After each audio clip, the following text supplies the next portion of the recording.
Assalamualaikum warahmatullahi wabarakatuh. Selamat siang, salam sejahtera bagi kita semuanya.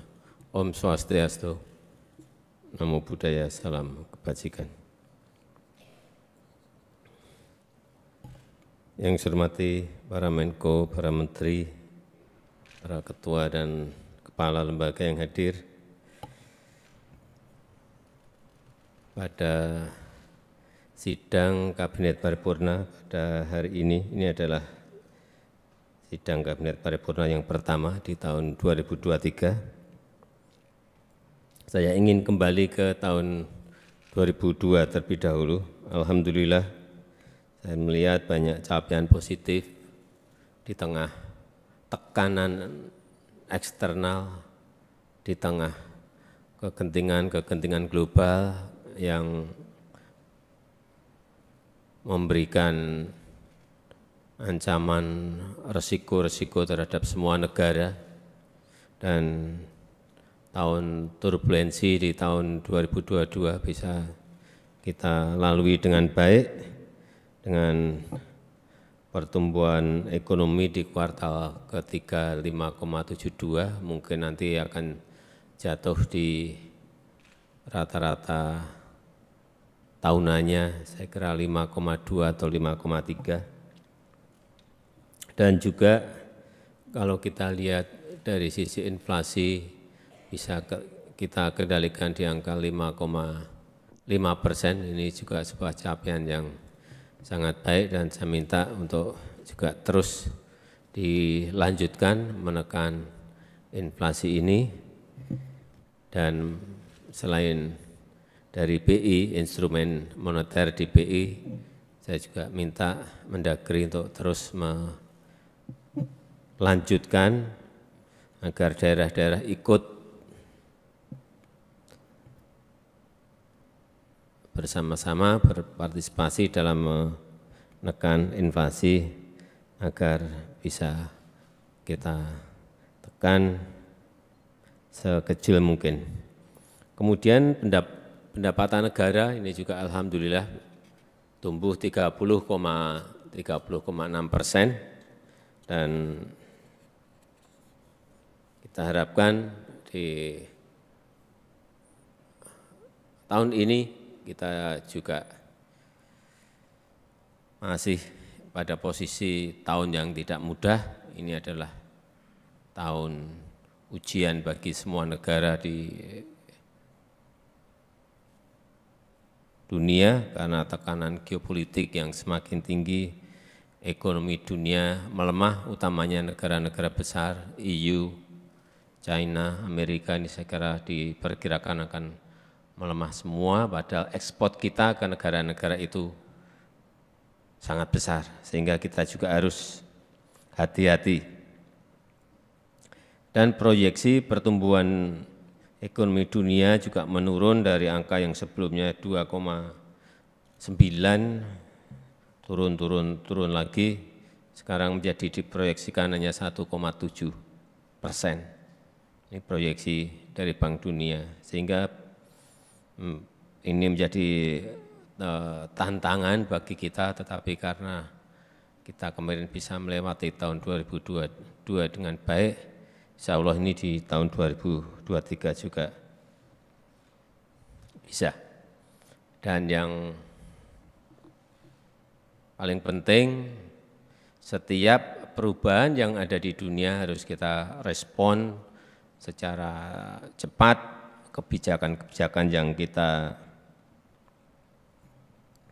lakukan juga dari membaca dengan cepat dinamika yang ada di dunia, dan kita berharap ekspor kita masih baik, investasi kita juga masih baik, kemudian kita juga akan terus memperkuat hilirisasi karena ini akan memberikan dampak yang luas bagi kesempatan kerja bagi rakyat kita dan juga akan menambah devisa bagi negara. Yang kedua, saya minta untuk APBN 2023 betul-betul difokuskan pada kegiatan-kegiatan, pada program-program yang betul-betul produktif. Utamanya dalam rangka penciptaan lapangan kerja dan pengentasan kemiskinan. Dan APBN 2023 harus fokus menyelesaikan prioritas nasional, baik yang berkaitan dengan penurunan stunting, penurunan kemiskinan ekstrim, dan juga ketahanan pangan serta agenda menjelang pemilu. Dan agar kementerian mendorong transfer ke daerah, termasuk di dalamnya dana desa, itu betul-betul harus disampaikan bahwa ini, dana-dana ini harus memberikan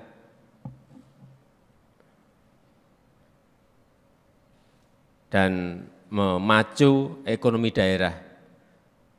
Jangan sampai dana yang ditransfer tidak memberikan efek memacu ekonomi di daerah.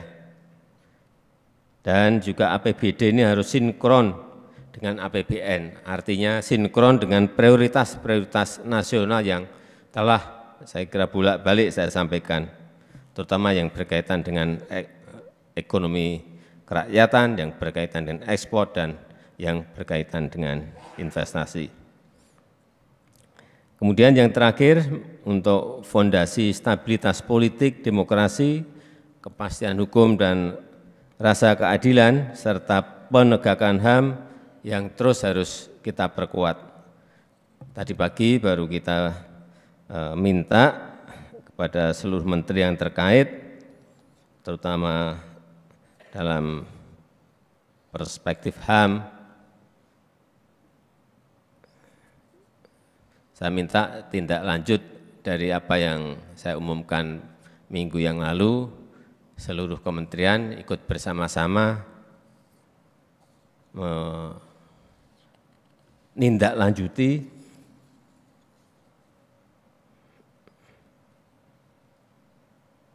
apa yang telah saya sampaikan mengenai pelanggaran berat masa lalu yang non-yudisial. Dan yang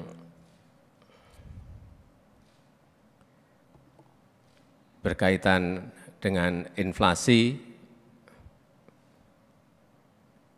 sekali lagi saya minta secara rutin pada saat pada saat kita mengerjakan urusan COVID, semua bisa bekerja bareng-bareng, bekerja bersama-sama. Kita harapkan juga urusan inflasi ini bisa kita keroyok bareng-bareng agar sedapat mungkin ditekan inflasi tahun ini bisa di bawah 5. Dan saya yakin setelah saya keluar masuk pasar, saya lihat stabilitas harga, saya melihat peluang itu sangat mudah apabila dikerjakan bersama-sama, sama seperti pada saat kita menyelesaikan pandemi COVID yang terjadi di negara kita. Saya rasa itu sebagai pengantar yang bisa saya sampaikan. Terima kasih. Assalamualaikum warahmatullahi wabarakatuh.